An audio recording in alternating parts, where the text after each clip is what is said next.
1er juillet 2018, à 11h du matin. Dans un parloir du centre pénitentiaire de Réau, en Seine-et-Marne, un homme parle à son frère. Une visite comme il y en a des milliers, chaque jour dans les prisons françaises. Rien ne les distingue des autres. Sauf que dehors, quelque chose approche dans le ciel. Un bruit sourd, régulier, qui grossit. Un détenu, à l'autre bout du bâtiment, colle son visage contre les barreaux de sa cellule pour comprendre ce qu'il entend. Un hélicoptère est en train de se poser dans la cour d'honneur de la prison. Une cour qui, personne ne le sait encore, n'a jamais été équipée d'un simple filet de sécurité. 3 hommes cagoulés en descendent. Armés de Kalachnikov, ils neutralisent le personnel, découpent les portes à la disqueuse, et en moins de 10 minutes, un homme est arraché à son parloir, embarqué à bord de l'hélicoptère et s'envole sous les yeux effarés de toute une prison. Cette scène, aussi incroyable qu'elle paraisse, n'est même pas une première pour ce détenu. Son nom, Redouane Faïd. Et pour comprendre comment on en arrive à cette image surréaliste d'un hélicoptère au-dessus d'une prison française, il faut remonter presque 50 ans en arrière, à Creil, dans une cité qui s'appelle Guinémer.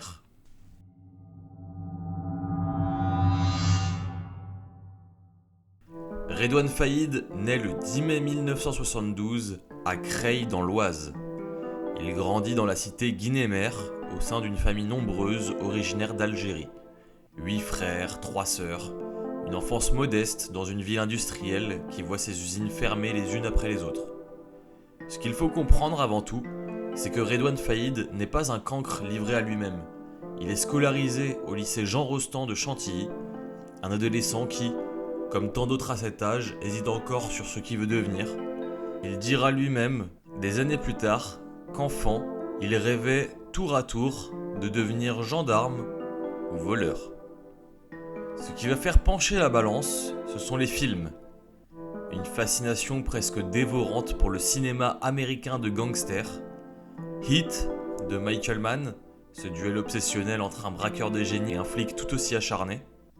Point Break et son mélange d'adrénaline et de code d'honneur entre hors-la-loi. Pour beaucoup d'adolescents, ces films restent des souvenirs de cinéma. Pour Redouane Faïd, ils deviennent presque un mode d'emploi. Alors qu'il est encore en terminale, il va commettre son tout premier braquage. Il a à peine 18 ans. Et ce premier pas dans l'illégalité n'est que le prologue d'une histoire qui va se répéter, s'aggraver et finir par échapper à tout contrôle, y compris au sien.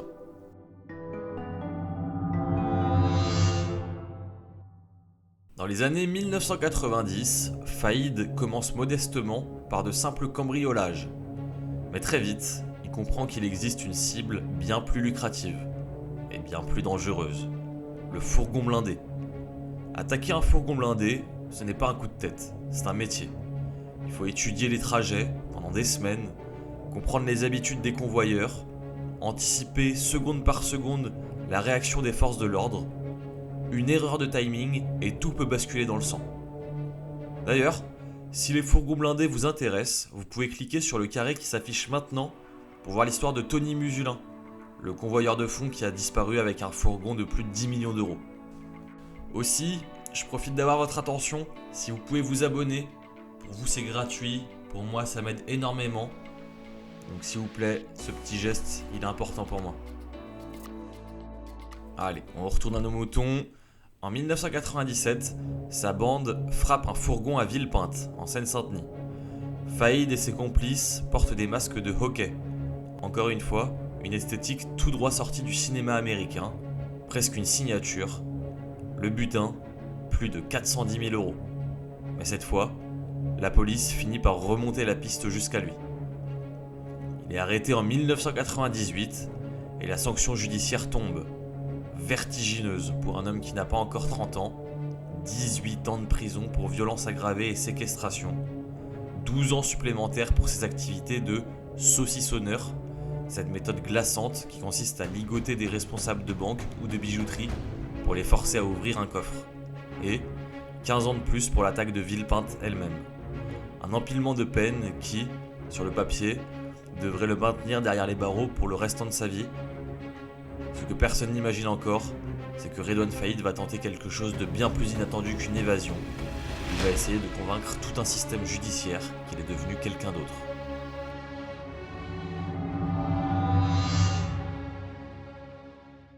En détention, Faïd change de visage. Il devient, en apparence, un modèle de réinsertion. Discours posé, remise en question affichée, il finit par convaincre les juges d'application des peines qu'il a définitivement tourné la page du grand banditisme. Le 30 mars 2009, il sort de prison en liberté conditionnelle et il pousse la reconversion encore plus loin, il écrit un livre. Une autobiographie où il se présente comme un braqueur repenti, prêt à raconter sa vie pour dissuader la jeunesse des cités de suivre le même chemin. Les caméras s'intéressent à lui, il devient, l'espace de quelques mois, une sorte de symbole médiatique de rédemption possible. Sauf que cette image de repenti n'est qu'une façade. Dans l'ombre, l'homme n'a jamais vraiment raccroché. Le 20 mai 2010, à Villiers-sur-Marne, un braquage de fourgon blindé tourne au drame. Une policière municipale, Aurélie Fouquet, perd la vie durant l'intervention. Redouane Faïd n'est pas physiquement présent sur les lieux au moment du drame, mais l'enquête, des années plus tard, établira son rôle déterminant, celui d'organisateur de toute l'opération. En 2018, en appel, il sera condamné à 25 ans de réclusion pour ce rôle, la peine la plus lourde de tout son parcours, directement liée à la mort de cette femme, mère de famille, qui faisait simplement son travail ce jour-là. C'est le moment de cette histoire où il faut s'arrêter un instant. Parce qu'au-delà de la légende du braqueur habile, de l'homme qui n'a jamais tué de ses propres mains, il y a une vie qui s'est arrêtée nette à cause d'un plan qu'il a conçu. Cette vérité-là ne disparaîtra jamais, même des années après. Même derrière l'aura presque romanesque que la presse va construire autour de lui. Le 28 juin 2011, Redouane Faïd est de nouveau incarcéré. Cette fois, la justice ne va plus vraiment le lâcher. Mais lui non plus ne va plus jamais abandonner l'idée de recouvrer sa liberté.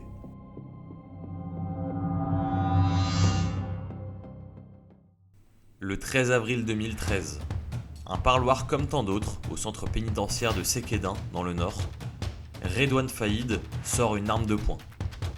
Il prend 4 surveillants pénitentiaires en otage. 5 portes sont détruites à l'explosif, les unes après les autres, pour lui ouvrir un chemin à travers tout l'établissement. Une opération d'une précision presque militaire. Il quitte la prison à bord d'un véhicule qui l'attend dehors.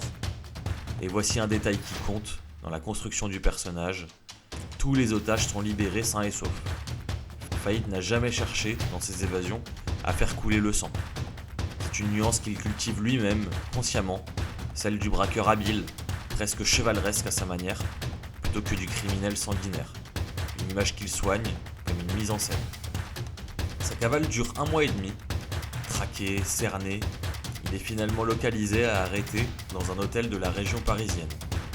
Cette deuxième évasion, la première depuis sa dernière incarcération, lui vaudra en mars 2017 10 années de prison supplémentaires. À ce stade, les peines s'empilent à un point presque abstrait pour l'esprit humain. Villepinte, Villiers-sur-Marne, Séquédin, le total dépasse déjà plusieurs décennies. Officiellement, il ne devrait sortir qu'en 2046.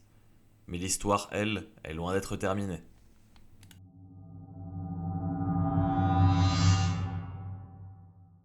On revient donc exactement au point de départ de cette vidéo. Le 1er juillet 2018, Redouane Faïd est détenu à Réau, en Seine-et-Marne. Il purge sa peine pour l'évasion de Séquédin. Sur le papier, il doit rester enfermé jusqu'en 2046. Il est au parloir, avec son frère Brahim, une visite banale. Dehors, un hélicoptère Alouette 2 profite d'une faille de sécurité vertigineuse. La cour de cette prison n'est équipée d'aucun filet anti-intrusion aérienne. Une absence de protection presque impensable pour un établissement pénitentiaire.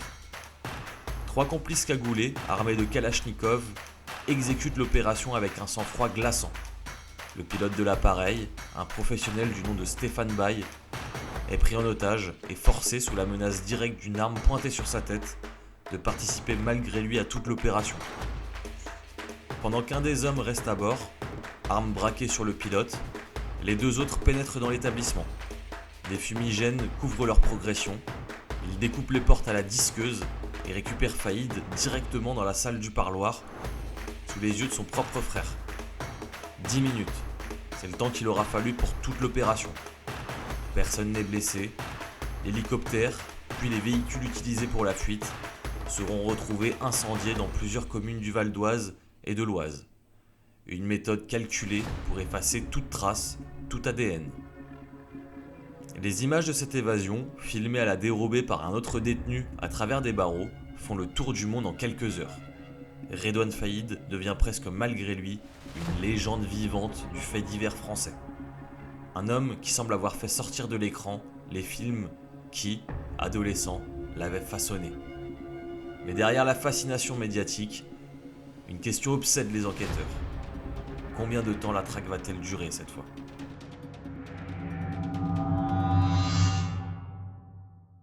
Les semaines passent, 1 mois, 2 mois, aucune trace sérieuse de Redouane Faïd. Selon les enquêteurs, il cherche à se procurer une fausse identité, dans l'espoir de rejoindre Israël et d'échapper définitivement à la police française. C'est une erreur presque dérisoire qui va précipiter sa chute. L'homme chargé de lui fournir de faux papiers laisse son téléphone portable allumé dans le véhicule où se déroule la transaction. Ce détail minuscule en apparence permet aux enquêteurs de géolocaliser la zone et de resserrer l'étau autour de lui. 13 semaines après son envol spectaculaire, 100 jours de cavale, Redouane Faïd est arrêté, dans la nuit, dans un hôtel B&B à Ponto-Combo, en Seine-et-Marne, en compagnie de plusieurs complices, dont son propre frère.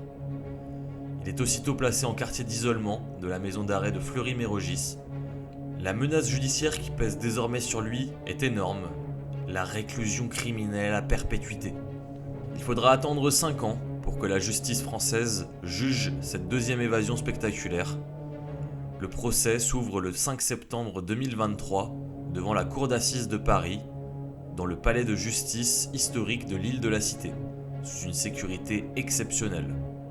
Redouane Faïd comparaît aux côtés de 11 autres personnes soupçonnées de l'avoir aidé. Il est poursuivi pour récidive d'évasion en bande organisée et détournement d'aéronef.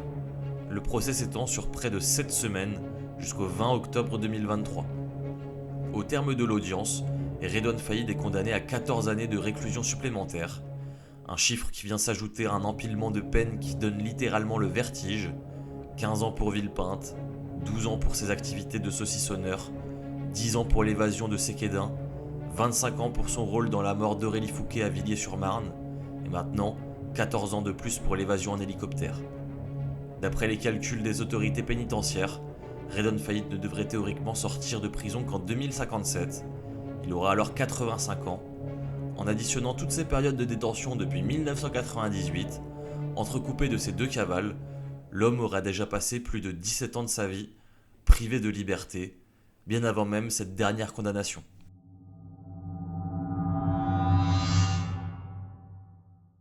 Aujourd'hui, Redouane Faïd est incarcéré au centre pénitentiaire d'Alençon-Condé-sur-Sarthe, dans l'Orne, où il a été transféré en octobre 2025. Il continue de se battre juridiquement, non plus pour s'évader, mais pour ses conditions de détention.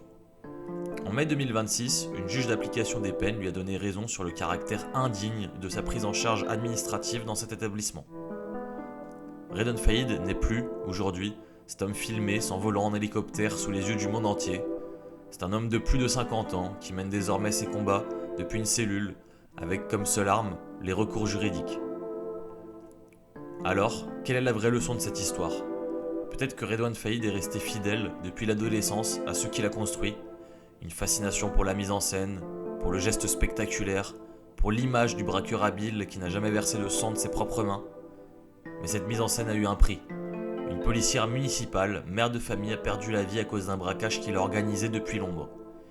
Et ce prix-là, aucune évasion en hélicoptère, aucune légende médiatique ne pourra jamais l'effacer.